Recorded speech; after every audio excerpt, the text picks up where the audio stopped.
السلام عليكم ورحمة الله. ازيكم حبايبي؟ عاملين ايه؟ يا رب كلكم تكونوا بخير. لو نفسك بقى تعملي احلى كيكة شوكولاتة وتكون هشة ومرتفعة وطعمها يكون جميل، النهاردة ان شاء الله هوريك ازاي تعملي افخم كيكة شوكولاتة سهلة جدا تعمليها وانت مطمنة. انا عايزة اقولك ان انا عملت الكيكة دي اكتر من مرة وكل مرة بتبهر كل اللي بيدوقها، لانها بجد مش مجرد كيكة عادية. علشان كمان هقولك على اضافة واحدة صغيرة هتحول طعمها تماما كأنك بتاكلي قطعة جاتوه بالظبط. اوعدك ان الكيكه دي هتكون من الوصفات اللي هتحبيها وتعمليها على طول. امان عليكي لو الفيديو عجبك واستفدتي تدعي لوالدتي بالرحمه والمغفره هي وجميع موتانا. ويلا بينا نبدا، بس ما تنسيش تصلي على النبي صلى الله عليه وسلم، وكمان تحطي لايكات كتير للفيديو علشان يروح لناس تانية كتير. في البدايه كده في طبق غويط هتنزلي باربع بيضات، ولو البيض عندك حجمه كبير يبقى 3 كفايه. اهم خطوه بقى لنجاح اي كيك انك تخرجي كل المكونات من التلاجة بدري شويه. انا فتحت البيض كده واحده واحده، علشان لو فيهم يعني واحده فاسده ما تاثرش على باقي البيض. اول بقى ما تحطي البيض على طول لازم تنزلي بالفانيليا علشان كمان تغطي على زفاره البيض.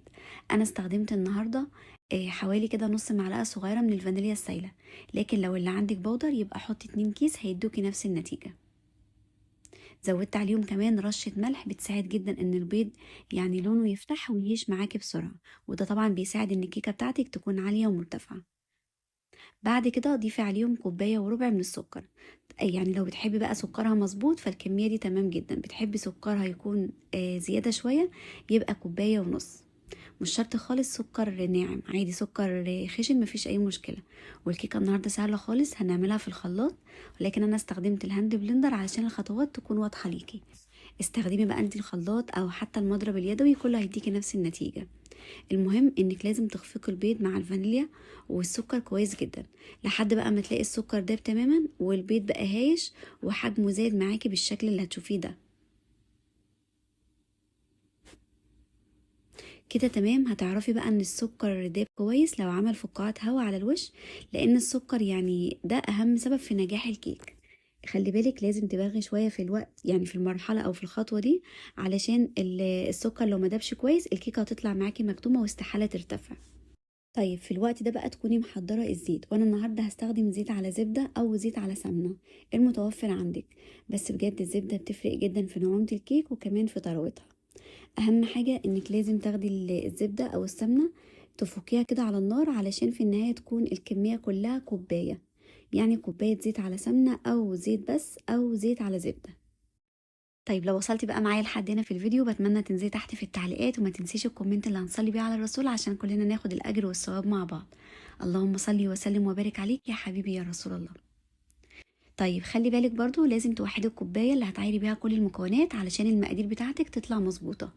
ما تنزليش بالزيت كمان مره واحده، انزلي كده بالتدريج علشان كمان الخليط يعني ما يفصلش منك ويفضل متماسك. خلي بالك كمان من نوع الزيت، لازم يكون طعمه يعني وريحته كويسين ومفيهوش ريحه قويه عشان كمان ما يبوظش طعم الكيك ولا ريحتها بعد الخبز. وبس كده خلطتهم مع بعض كويس، وبعد كده بقى هننزل بكوبايه من اللبن او الحليب بدرجه حراره المطبخ او حتى تسخنيها حاجه بسيطه. المهم ان هي ما تكونش ساقعه من التلاجة. ارجعي بقى اخلطيهم مع بعض كويس قوي لحد ما الخليط يرجع يعمل نفس الفقاعات على الوش. وعايزه اقول لك كل ما هتلاقي الفقاعات الهوا دي على الوش تعرفي ان الكيكه بتاعتك ان شاء الله هتطلع مرتفعه ومظبوطه وجميله.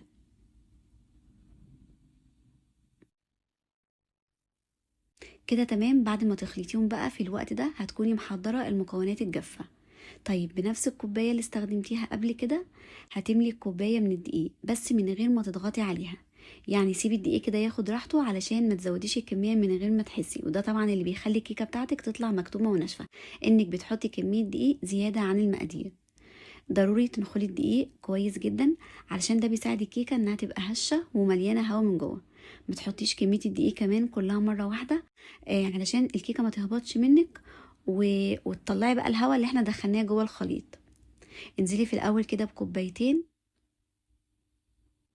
وابدأي بقى ينخليهم كده لحد ما يعني ما خلاص كده تقلبيهم مع بعض، نرجع نضيف باقي الكميه. وعايزه اقولك ان انا استخدمت على المقدار ده 3 كوبايات من الدقيق. الدقيق اللي انا استخدمته دقيق متعدد الاستخدامات اسمه بشاير، ما شاء الله نوعية كويسة جدا جدا. استخدمته معاكم كتير في القناة التانية واللهم بارك يعني. نتيجته مضمونة في كل المعجنات والمخبوزات وكمان الحلويات. طيب بعد بقى ما قلبت الكوبايتين اللي نزلت بيهم في الاول كده واختفوا معايا بالشكل ده، هرجع ازود بقية الكمية.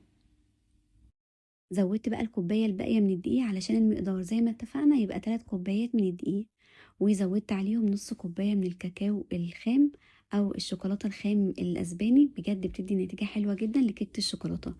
وهنا بقى الإضافة السحرية اللي هتحول طعم الكيك بجد من كيك عادي لكأنك بتاكلي قطعة جاتوه. هتضيفي معلقتين كبار من بودرة الكريم شانتيه، وكمان عليهم معلقة صغيرة كده من النسكافيه أو حتى أي نوع قهوة بتحبيه. بجد الإضافات دي هتديكي نتيجة يعني كيكة غنية جدا ونكهة تحفة كأنك بتاكلي قطعة جاتوه. كمان هتغمق لون الكيك معاكي حتى لو الكاكاو اللي كنت مستخدماه من البداية كان لونه فاتح. مش هنستغنى طبعا عن رشة الملح علشان تعادل بقى وتبرز كل المكونات الجميلة دي مع بعض.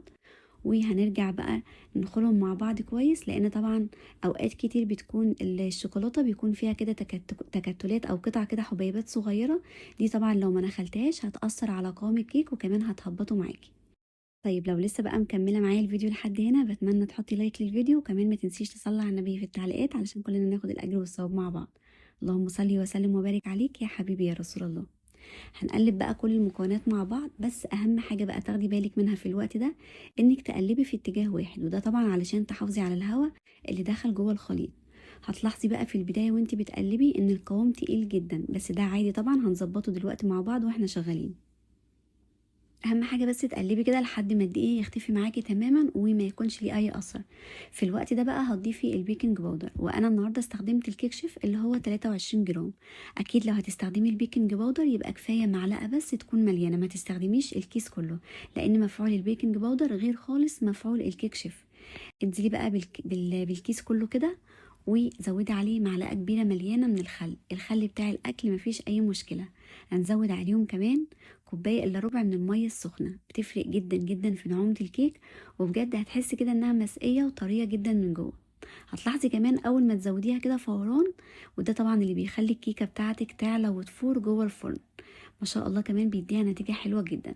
قلبي بقى الخليط على طول، بس طبعا ما تبالغيش في الوقت ده علشان ما تموتيش تفاعل البيكنج باودر او الكيك شيف اللي احنا زودناه. القوام بقى بتاع كيكه الشوكولاته كده بيكون وسط، مش بيكون تقيل قوي ولا خفيف قوي علشان ما تبقاش الكيكه عاليه بسرعه ومره واحده تلاقيها هبطت. هو دايما قوامه بيبقى اتقل حاجه بسيطه من القوام الكيك العادي. بس كده هتقلبي كده لحد ما تتاكدي ان مفيش دقيق مستخبي تحت في قلب الطبق ولا حاجه، وكمان الخليط كده بقى متجانس ومفيش اي اثر بقى لوجود ميه او اي سوائل، يبقى عباره عن قوام كريمي بالشكل ده. طيب بالنسبة بقى للكمية دي استخدمي صينية مقاس كبير، يعني 28 أو 30. أنا دهنتها بشوية من الطحينة، بتخلي القاعدة حلوة جدا، وكمان بتخلي تسويتها من تحت زي من فوق. أكيد لو مش متوفر عندك طحينة بطنيها عادي خالص بحتة سمنة ورشة دقيق أو حتة زبدة ورشة دقيق. أهم حاجة تتخلصي طبعا من الدقيق الزيادة اللي موجود في الصينية. وعايزة أقولك أي صينية يعني نفس المقاس تمشي، مش شرط خالص نفس الشكل. اهم حاجه كده انك تاخدي عصايه بقى شيش طاووق او حتى طرف السكينه او المعلقه، وتعملي كده شويه حركات عشوائيه في قلب الصينيه. الحركه دي بجد بتساعد ان الكيك تطلع متساويه يعني من كل مكان، وما تبقاش عاليه من جنب وواطيه من الجنب التاني. حاجه مهمه كمان في الوقت اللي بتحضري فيه الصينيه تروحي تشغلي الفرن بتاعك على طول، يعني ما تشغلهوش من بدري ولا حاجه علشان مش عاوزينه يسخن جامد قوي، والكيكه كده اول ما تدخل تاخد صدمه حراره وتعلى بسرعه، وبعدين تلاقيها هبطت منك فجاه. وده طبعا بيكون بسبب ان الفرن بتاعك حامي من البداية. دخلي بقى الكيكة بتاعتك على الرف اللي في النص، وشغلي بقى يعني النار من تحت بس على درجة حرارة 180. لو الفرن بتاعك حامي قوي يبقى كفاية 170. سيبيها بقى تستوي براحتها خالص لحد بقى ما نروح نحضر يعني اسهل واسرع صوص شوكولاتة بجد هتحضريه. في حلة كده تكون غويطة هنزود كده معلقتين كبار من بودرة الشوكولاتة، طبعا نفس الشوكولاتة الخام اللي استخدمناها لانها بجد بتدي نتيجة حلوة جدا لكيكة الشوكولاتة. وزودي عليهم كمان 3 معالق كبار من السكر، وكمان عليها معلقة كبيرة مليانة كده من اللبن البودرة، ورشة ملح. عايزة اقولك اللبن البودرة هنا اختياري، بس بجد بيدي طعم جميل جدا للشوكولاتة. طبعا رشة الملح اساسية ما تستغنيش عنها لانها بتبرز طعم المكونات. انزلي عليهم كمان بكوباية كده من الحليب، ابدأي قلبيهم مع بعض كويس جدا جدا في الاول على البارد. بعد كده بقى خديهم ارفعيهم على نار تكون هادية. اول بقى ما يبداوا يسخنوا كده ويغلوا معاكي غلوه كده بسيطه، في الوقت ده كده تجيبي يعني معلقه كبيره كده من النشا، ودوبيها بقى في معلقتين ميه علشان يعني النشا ده اللي هيربط قوام الشوكولاته معانا. بس كده انزلي بقى بيها على الخليط كده وارجعي قلبيهم مع بعض لحد بقى ما السكر وكل المكونات تدوب وتختلط مع بعض كويس قوي.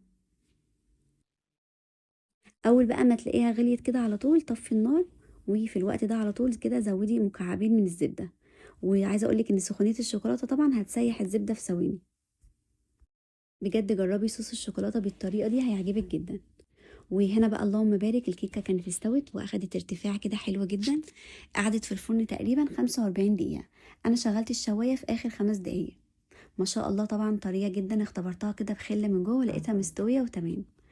هنسيبها بقى تبرد خالص وبعدين ننزل عليها بصوص الشوكولاتة وهو دافي. اللهم بارك، يعني لمعته تحفة جدا وريحته وطعمه حاجة كده في منتهى الجمال. طبعا ممكن تقدميها كده شكلها حلو قوي، بس انا حبيت كده زينها بشوية كده من كريسب الشوكولاتة علشان طبعا الولاد بيحبوا الحاجات اللي زي كده. ما شاء الله هشة ومرتفعة وريحتها كده حاجة خيال. عايزة اقولك كمان يعني ريحة النسكافيه مع الكريم شانتيه موديني الطعم في حتة تانية خالص. كأنك بجد كده هتاكلي قطعة جاتوه مش مجرد كيكة عادية. ان شاء الله كده تجربيها بالطريقه دي وهتعجبك جدا. وباذن الله كده هتبقى من اجمل الوصفات اللي عملتيها لكيكه الشوكولاته. امانه عليكي بقى لو الفيديو عجبك حطي لايك لانه بيدعمني كتير جدا. وكمان ما تنسيش تشتركي في القناه لو لسه ما اشتركتيش عشان كل ما انزل فيديو جديد ان شاء الله يوصلك.